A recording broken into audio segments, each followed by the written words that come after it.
Bon dia. El segon terratrèmol en un mes ha portat a El Salvador novament la tragèdia i la por. Els últims balanços parlen de més de 200 morts, d'uns 1.700 damnificats i una altra vegada de danys materials que afecten poblacions senceres. A més, la sensació de pànic per la freqüència i virulència dels moviments sísmics augmenta i els salvadorencs, que encara no s'havien refet de l'últim terratrèmol, temen fins i tot tornar a casa seva. Aquesta vegada els estats més afectats són San Vicente, Cuscatlán i La Paz, tots ells zones pobres on les cases no han resistit la sacsejada. És el cas d'una escola del municipi de Candelaria, on una vintena de nens i la seva mestra han mort colgats per la runa. El govern salvadorenc ha mobilitzat els equips de rescat i ha demanat ajuda a la comunitat internacional. Escalada de violència al Pròxim Orient que porta els pitjors presagis pel procés de pau després de l'elecció d'Ariel Sharon.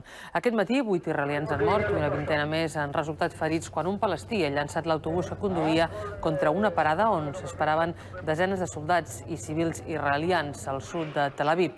Aquest atemptat, el segon des de les eleccions, és la resposta immediata a la mort ahir a mans de soldats israelians d'un dels escortes d'Arafat, a qui van perseguir amb helicòpter, i d'un altre palestí a Gaza. Israel ha tancat l'aeroport de Gaza i ha incrementat la seguretat als territoris. La situació és delicada i Sharon i Barak encara no han aconseguit tancar el govern d'unitat nacional. El ministre de Justícia, Ángel Acebes, ha presentat avui al Congrés el programa de reforma de la justícia, un paquet de mesures que s'aplicaran en diverses fases i que tindran un cost addicional d'uns 250.000 milions de pessetes.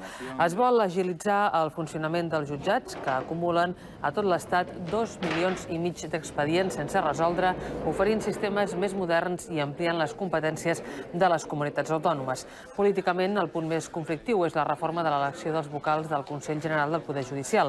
El govern central vol que la majoria siguin elegits pels mateixos jutges i no pel Congrés i el Senat, com fins ara. Nou element per la polèmica en la nova llei d'estrangeria amb el dictamen del Consell Consultiu que veu indicis d'inconstitucionalitat en 3 articles, els que limiten els drets de reunió i manifestació, associació i sindicació i vaga dels immigrants. L'informe s'ha fet a petició d'Iniciativa, Esquerra i el PSC, però els socialistes han afirmat avui que no volen recórrer al Constitucional, sinó buscar el consens. És la tesi del líder del PSOE, José Luis Rodríguez Zapatero, que no comparteixen les comunitats governades pels socialistes. Avui Castella-La Manxa s'ha afegit a Aragó i les Balears i ha anunciat que també es planteja dur la llei al Constitucional. Mentrestant, centenars d'immigrants continuen la tancada de protesta en una desena d'esglésies de Barcelona. I la previsió del temps per aquesta tarda indica ambient fred d'hivern a tot Catalunya, amb domini dels núvols i continuació de les pluges a molts punts de la meitat est de Catalunya. La cota de neu es mantindrà baixa, al voltant dels 900 metres.